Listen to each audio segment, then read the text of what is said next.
which gives us several meanings. First of all, this staff of Asclepius represents Pharmakia. Therefore, it shows us that Pharmakia rules over the world. Not only this, but it shows the serpent. And it was who? That serpent of old who deceived the whole world. And how? Using what? Sorcery, which is the pharmacy, the pharmaceutical. Big Pharma has deceived the entire world by the means of the staff of the son of Apollo. We must decide, will we bow to the staff of the son of Apollo, or will we bow to the staff of the great creator of heaven and earth, whose name is Yahuwah, the Elohim of Israel? Now, this is really important to understand concerning this staff, because you see it everywhere. You see it imposed on ambulances, you see it at the pharmacy, you see it at the hospitals, you see variations. Sometimes you see the staff of Mercury instead, or the staff of Hermes. But in Greek mythology, the rod or staff of Asclepius is also known as the Asclepian. It is a serpent entwined rod that is wielded by this Greek deity known as Asclepius. According to the ancient Greco-Roman religions, which are now known as mythology, Asclepius was born in Thessaly, in the middle of Greece, where the first Asclepian was established. The Asclepian was a term used in ancient Greece to define a type of temple devoted to the deity Asclepius, which acted as a healing center. Asclepians, or temples to Asclepius, are considered to be the origins to the Western world's first hospital. The fact that the Asclepian, a temple to the son of Apollo, was the original hospital is well accepted in the medical community and can be verified on various government sites such as the PubMed site and other well-known medical sites online. This notion is actually without dispute in the medical community. There were around 300 Asclepians in the ancient world, the most important being Epidaurus in Greece, which is also the world's first psychiatric hospital.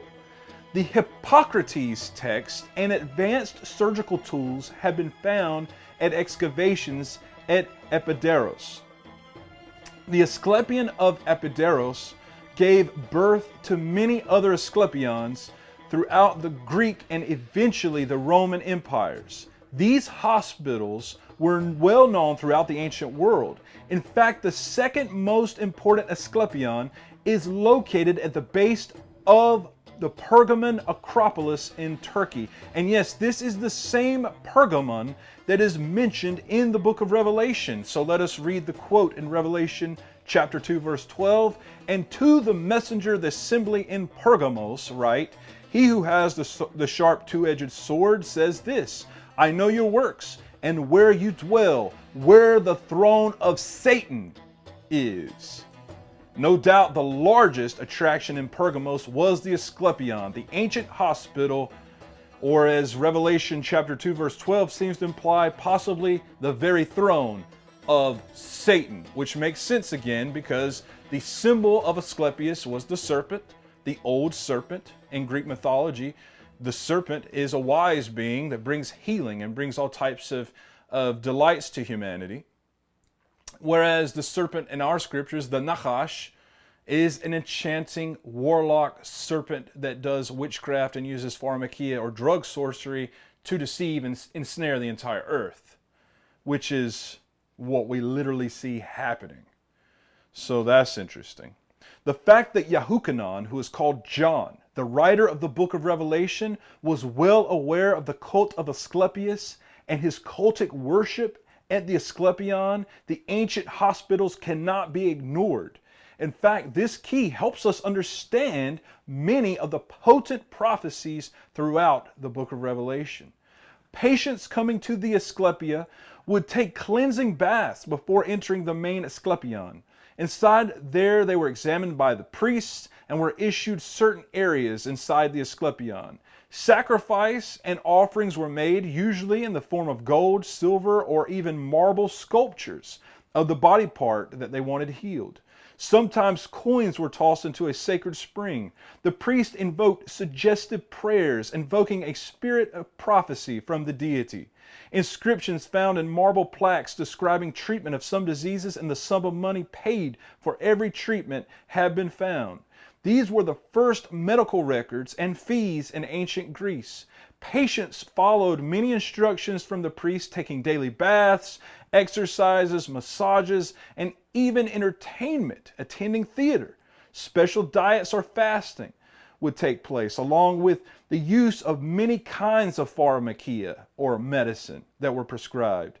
The main diseases treated in the Asclepia were chronic neuropsychological disorders, skin diseases, and chronic lung diseases. Eventually, the patient would be given the opportunity to sleep in the most sacred chamber of the hospital, or Asclepion, the temple to Asclepius. And this sacred chamber is referred to as the abaton. They would be put into a hypnotic state there, likely using hallucinogenics. And there in the abaton, they would incubate dreams. The abaton was a pit where they would lay there in a hypnotic state to have some type of dream or out of normal conscious state, where they could report those dreams or visions to the priest, and he would use the interpretation of the vision or the dream to prescribe the appropriate medication or the remedy that would be used from the dream.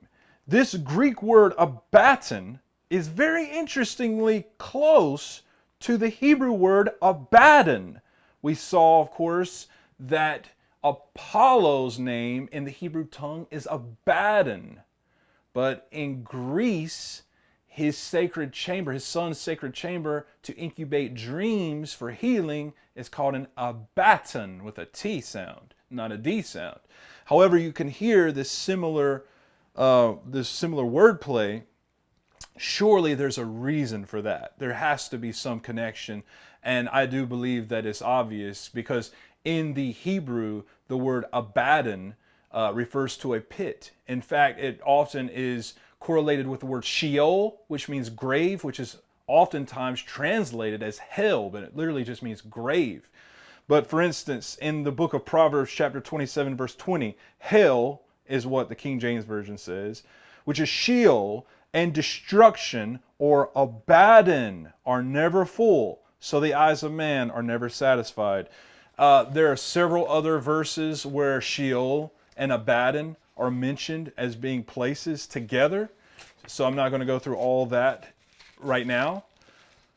But the point is there's a connection. So Abaddon is some type of dark, destructive place, or malak, or both, okay, depending on how you interpret scriptures. It seems like it's both, that has to deal with Sheol.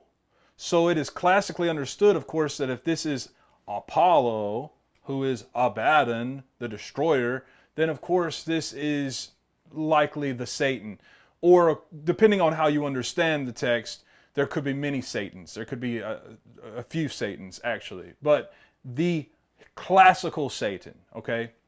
So this is really all very important to understand how all this worked, because again, at the Asclepion, they worshipped the serpent. They literally worshipped the snake because they believed that Asclepius could manifest in this form. In fact, they believed that a giant serpent would visit in the form of Asclepius, and they would worship and offer sacrifices to this serpent, which again is just a metaphor for the Satan.